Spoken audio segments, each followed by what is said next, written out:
Hello friend, welcome to in my class. आज अपन शुरू करेंगे अकाउंटेंसी। देखिए, अकाउंटेंसी में कुछ अपन अकाउंटेंसी का सिलेबस शुरू करने के लिए क्लास 11 का सिलेबस शुरू करने से पहले कुछ जनरल मीनिंग्स देखेंगे, कुछ जनरल टर्म्स देखेंगे जो कि अकाउंटेंसी के लिए बहुत ही इम्पोर्टेंट है। शुरू करने से पहले इन चीज़ों को अपन एक बार थोड़ा सा, बहुत डेप्थ में नहीं देखेंगे, बस थोड़ा सा देखेंगे कि आखिर अकाउंटेंसी किन चीज़ों के बेस पे जो है पूरी अकाउंटेंसी टिकी हुई है। और ये ऐसे कुछ मीनिंग्स हैं, कुछ ऐसे टर्म्स हैं जो आपको अकाउंट शुरू करने से पहले ही पता होना चाहिए।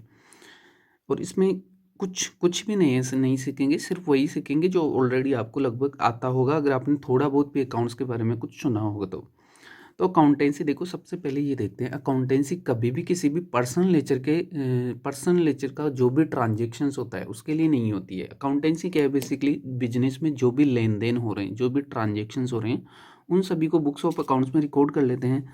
तो जो भी बिजनेस ट्रांजेक्शन्स हैं उन सभी ट्रांजेक्शन्स को बुक्स ऑफ अकाउंट्स में रिकॉर्ड करते हैं। तो सिर्फ वो वाले ट्रांजेक्शन जो बिजनेस से रिलेटेड है, किसी भी तरह से directly and indirectly connected to business है, सिर्फ उन्हीं अकाउंट्स को जो है बुक्स ऑफ अकाउंट्स में रिकॉर्ड किया जाता है। इसके अलावा जो पर्सनल नेचर के हैं, जनरली तौर पे उनको रिकॉर्ड नहीं किया जाता है। कुछ ऐसे ट्रांजेक्शन्स होते हैं जो होते हैं पर्सनल नेचर के हैं बट रिलेटेड टू बिजनेस हैं, तो उनको तो रिकॉर्ड किया जाएगा। लेकिन जो बिजनेस ट्रांजेक्शन्स हैं उन्हीं को ही अपन बुक्स ऑफ अकाउंट्स में रिकॉर्ड करके चलते हैं। इसके अलावा अकाउंटेंसी जनरली अपना ईयर क्या स्टार्ट कहाँ से स्टार्ट होता है, जनरली ईयर 1 जनवरी से स्टार्ट होकर 31 दिसंबर तक के लिए कंटिन्यू होता है। लेकिन अकाउंटेंसी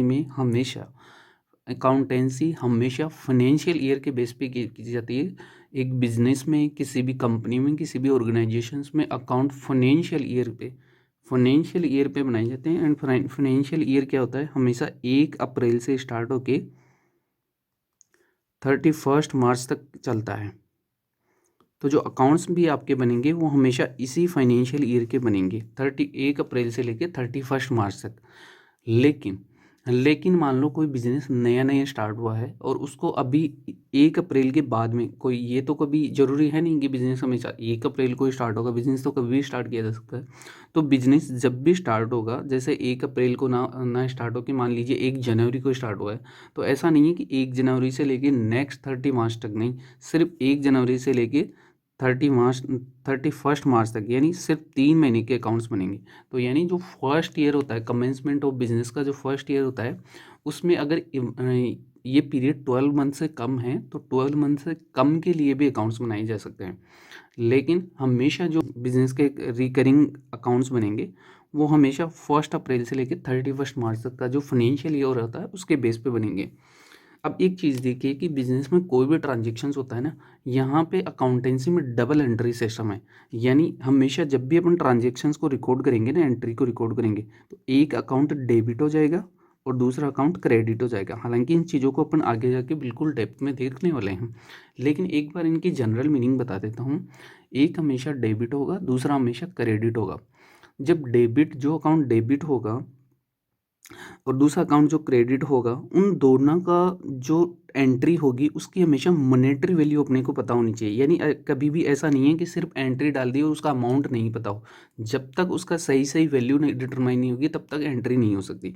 तो जो भी ट्रांजेक्शन्स होता है उसमें हमेशा 2 अकाउंट क्रेडिट होंगे और सिर्फ वो वाले ट्रांजेक्शन जिनके मॉनेटरी वैल्यू है, अमाउंट पैसे में है, उन्हीं को बुक्स ऑफ अकाउंट्स में रिकॉर्ड किया जाता है। इनको जो हमेशा बुक्स ऑफ अकाउंट्स में रिकॉर्ड किया जाता है, बुक्स ऑफ अकाउंट्स में किस में रिकॉर्ड किया जाता है, जैसे जनरल बुक हो गई, कैश बुक हो गई, जनरल एंट्रीज, कैश बुक, है ना।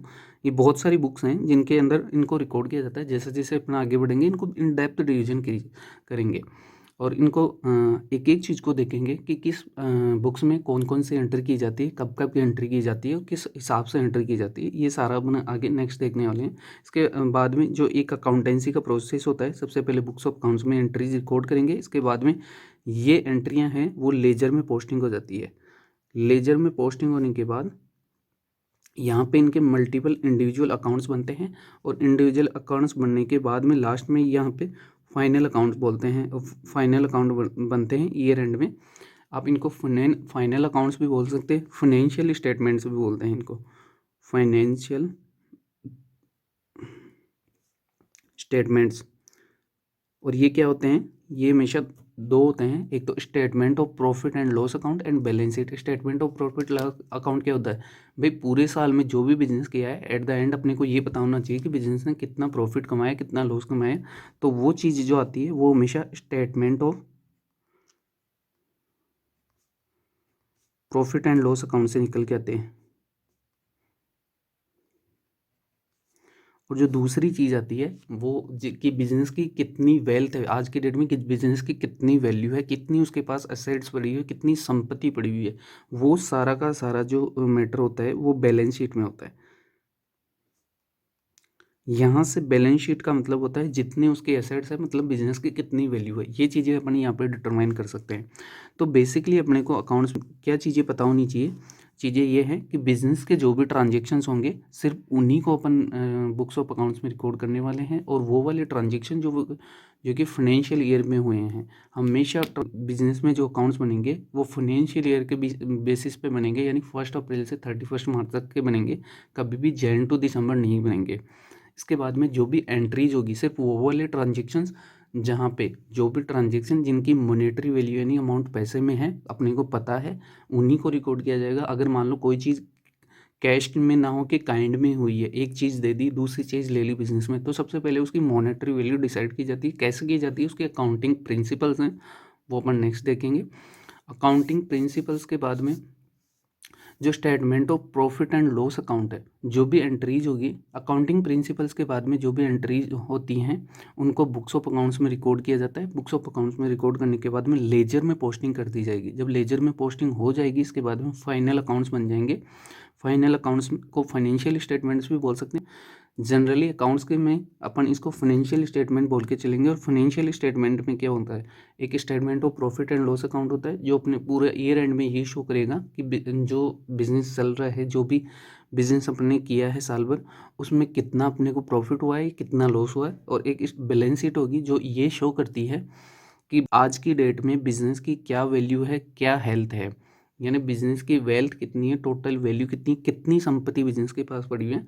तो ये कुछ बेसिक चीज़ें हैं जो आपको अकाउंट्स में पता होनी चाहिए। इसके बाद अपन नेक्स्ट क्लास से शुरू कर देंगे इंट्रोडक्शन ऑफ अकाउंटिंग।